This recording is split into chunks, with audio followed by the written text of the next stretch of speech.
You know, when I got saved, it was a miraculous, marvelous experience. And, you would think with so much knowledge that had come crashing in on me about God, Bible, and everything else that there was no way I could know. And so many gifts that there was no way I could experience. And so little wisdom that I didn't know what to do with any of what I had, that I became an introvert.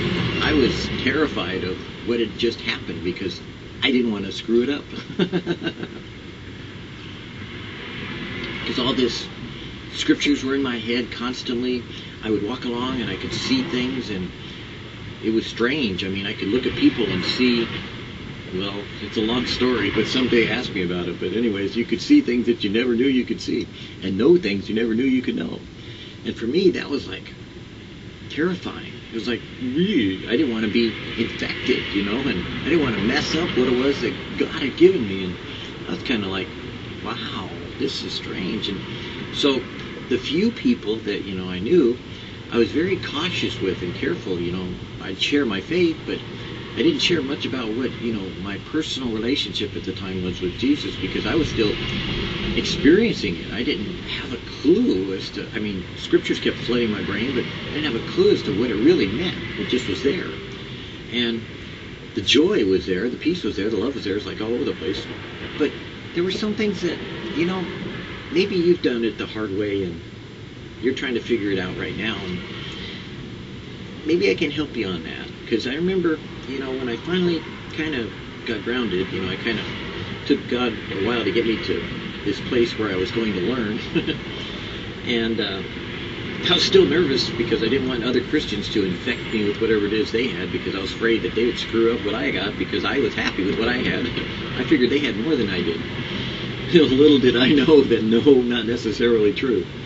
But I used to look at them and I'd hear about this calling, that, Greg would talk about, he'd been called, or Mike, or, Raul, or anybody that was around at the time, that they would all be talking about the calling, and I had already begun to realize that a lot of times when Christians in those days were talking about something that was a big deal to them, it really was no big deal, because when I experienced it, it was like, it just happened. It wasn't like I had to do something big about it in order to make it happen, or, and sometimes I found out they didn't get it, I think because God didn't want them to have it, but then more than that, because they were making such a big deal out of it.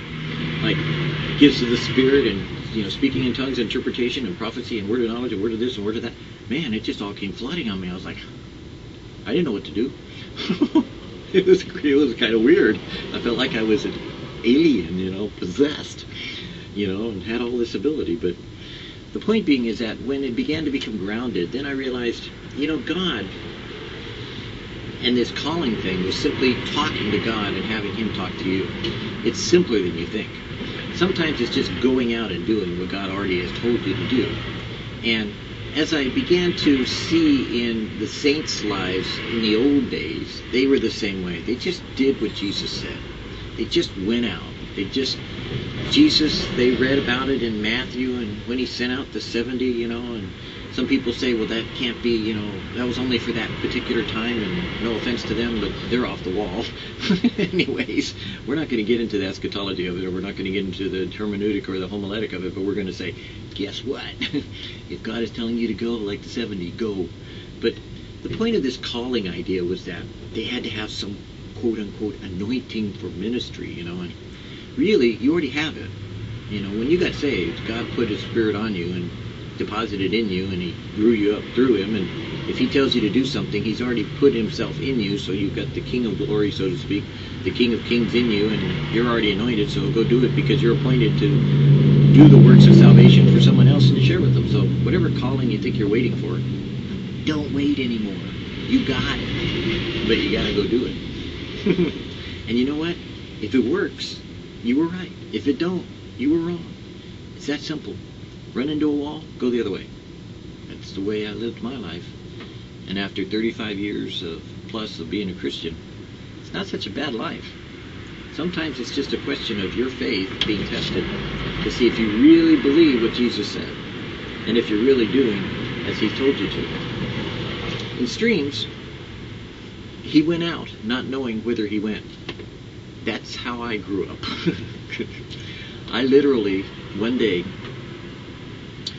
with no money, no real income, put my few belongings in the back of my Ford station wagon, like a 60-something or some really old wagon, went to Southern California and started sleeping in parks and being run off by the police.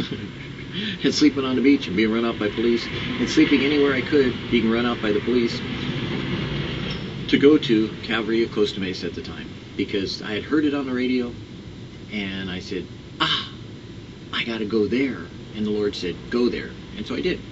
I didn't know where I was going, and it was a bumpy ride for a while, but you know what? It was well worth it. 2 years there, staying and learning and growing, and actually having a chance to go to church 7 days a week. And that's how I went. 7 days a week. Sometimes twice a day, when there were meetings twice.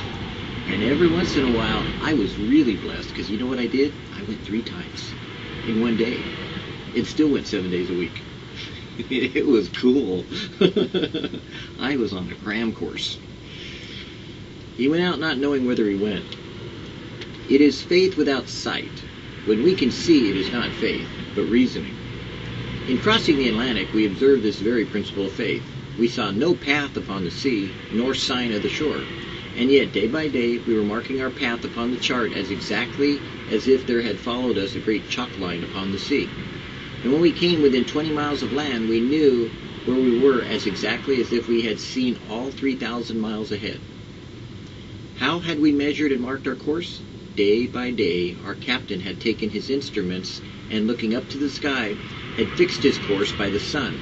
He was sailing by the heavenly, not the earthly sights.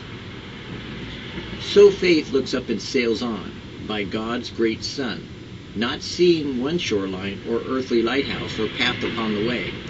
Often its steps seem to lead into utter uncertainty, and even darkness and disaster. But he opens the way, and often makes such midnight hours the very gates of day. Let us go forth this day, not knowing, but trusting. Too many of us want to see our way through before starting some new enterprise. If we could and did, where would come the development of our Christian graces? How would we say it was by faith? Faith, hope, and love cannot be plucked from trees like ripe apples. After the words "in the beginning" comes the word "God." The first step turns the key into God's powerhouse, and it is not only true that God helps those who help themselves, but he also helps those who cannot help themselves, because in reality the help is himself. You can depend upon him every time. Waiting on God brings us to our journey's end quicker than our feet. The opportunity is often lost by deliberation. Like I keep saying, hey, if God tells you to do something, don't wait. Just do it. It's that simple. Just do it. Works for me. Maybe it'll work for you today. What do you think, Lord?